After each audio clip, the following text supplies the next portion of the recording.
Welcome, my name is Carrie Casto. I'd like to share with you a virtual school called Oregon Virtual Academy. So where is Oregon Virtual Academy? Oregon's Virtual Academy, or ORVA, is an online K-12 public charter school located in North Bend, Oregon.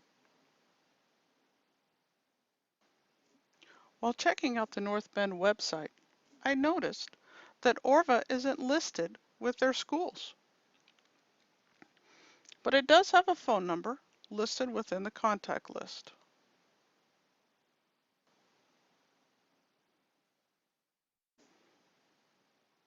I think this is rather odd. It seems to me that a virtual school would have a link to their webpage. The other schools have links, including a technical school. Isn't found on Orva's mission, which isn't found on their website but on their Facebook page, is to provide any child access to exceptional curriculum and tools that enable him or her to maximize his or her success in life, regardless of geographic, financial, or demographic circumstances.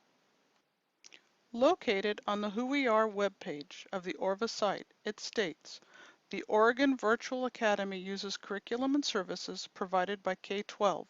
For Oregon residents, learning can happen at home, on the road, or wherever an internet connection can be found.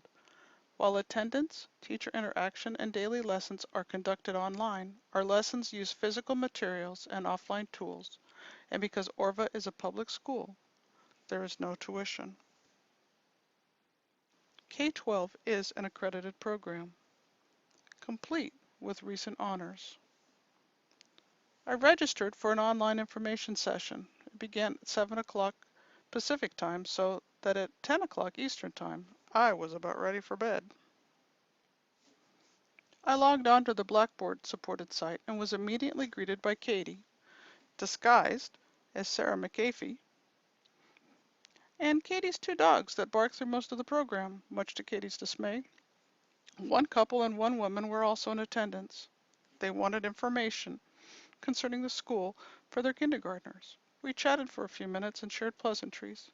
Katie has her master's in education using technology and was very glad to let me be a part of the session. Katie explained that choice was the key word. Families choose an online education for a number of reasons. The attendees of the session used tools to tell why the VES would be our best choice. You can see by the icons scattered, one parent chose individual attention, one chose advanced learners, and I chose flexible scheduling, which, as I look at this program, isn't really very flexible at all. On this fuzzy page, because it is a snippet of her snippet from the Blackboard program, the old and new schools were compared for us.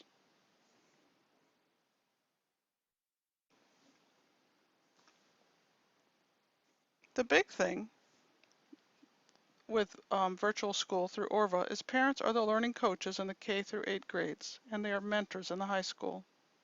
I like that the program is mastery based. It also spirals through the curriculum. Every day, the learning coach logs onto the program for emails, notes, and the like. Each coach has a page for their family and information about each of the children. There are tutorials to help this coach prepare for the lessons and announcements from the schools. The coach has a daily planner for each child, complete with information explained where the focus of the lesson is. You can see here that some lessons are completely online, while some require the coach. This is what the page looks like that the student sees when she or he logs on. The student has an email account as well as links to the planner, courses, etc. The students have a weekly planner. This way the family can make choices about the week's activities, and it's nice to know what's coming next. The students have a progress page so they can see how much more learning there is or how close they are to complete the learning. Every day attendance is taken. Coaches must log onto the time spent on each discipline daily. Since this is part of the district's program, the same policies exist for virtual students as for general education students. This makes my choice election a flexible scheduling, not too flexible. It's only flexible through the day, not the week or the month. I think some students might like to do just science and social studies this week and maybe English another week, but the system doesn't support that much flexibility.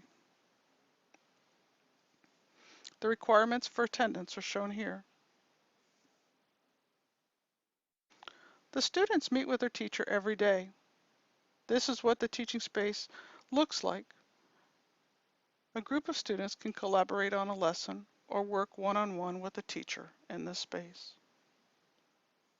A huge deal is made about the opportunities to meet with other students. They have at least 2 opportunities to meet with their peers every month. So, what does the curriculum look like? I think it looks like just about any curriculum in any major school district. K through 8 has all the same things that they have in every K through 8 program. High school has all the same things included in most high school programs. Um, Students learn phonics and grammar. Students get through pre-algebra and math. Honors classes are available. AP classes are available. World languages include Spanish, French, German, Latin, and Chinese in middle school. Japanese is going to be offered in high school. Students have electives to choose from, including technology and computer science, health. So what does this learning look like? On the K-12 website, there's many different programs, many different activities that you can choose from to see how your kids are learning.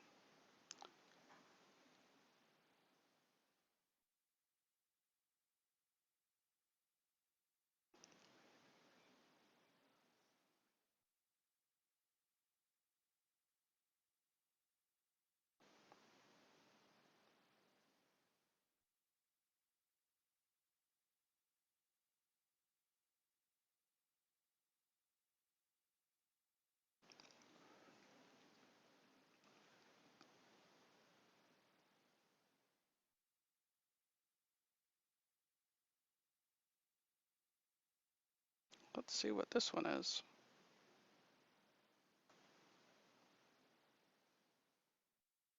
And it continues this way.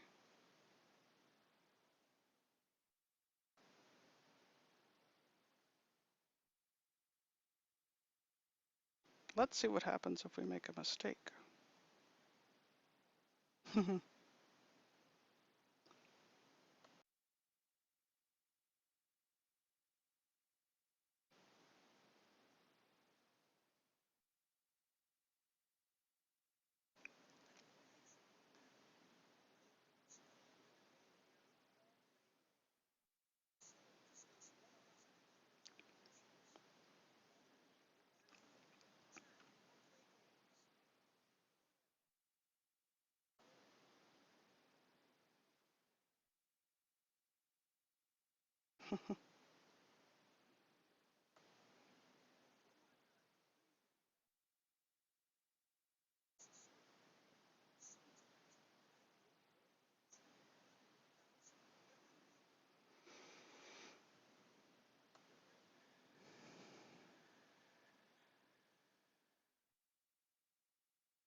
Let's see what happens if we press the wrong one.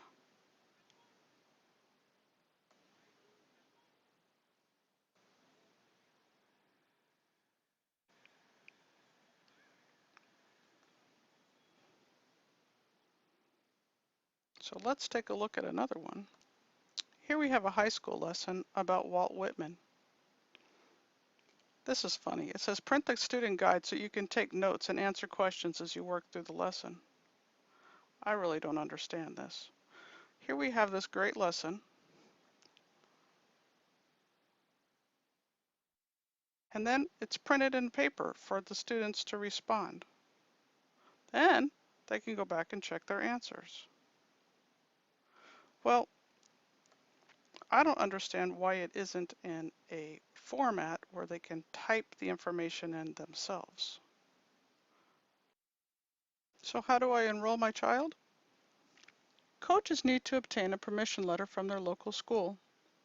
Next, they simply go to the website and follow the steps.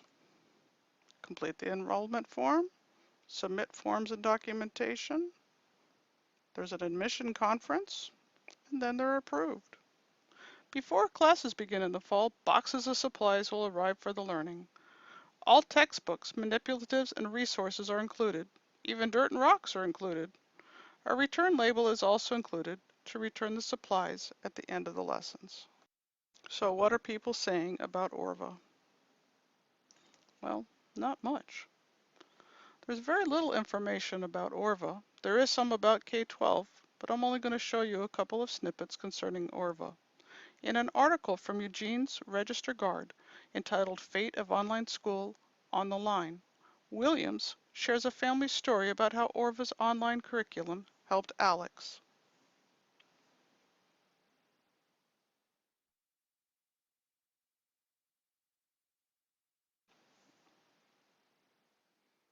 In Portland's paper, The Oregonian, Hammond writes an article about the short cord that the state has for virtual education. Restrictions are very tight, but they will make the program run. With a smile. What else is available for students? For that, we must go back to Facebook. The first K-12 music show case was just posted. Students can make a video to share their musical talents. Free online summer camps are available with activities like dinosaurs, pen pals, detective science program, movie making, blogging, and boot camp. Would I send my child to ORVA? Probably not. It doesn't feel like any more than a glorified free homeschooling program. I'm not sure I feel about the state funding homeschoolers. Would I work for ORVA? When virtual education is for every student, regardless of parent and coach help, then I'd consider it. Until then, no, I think not.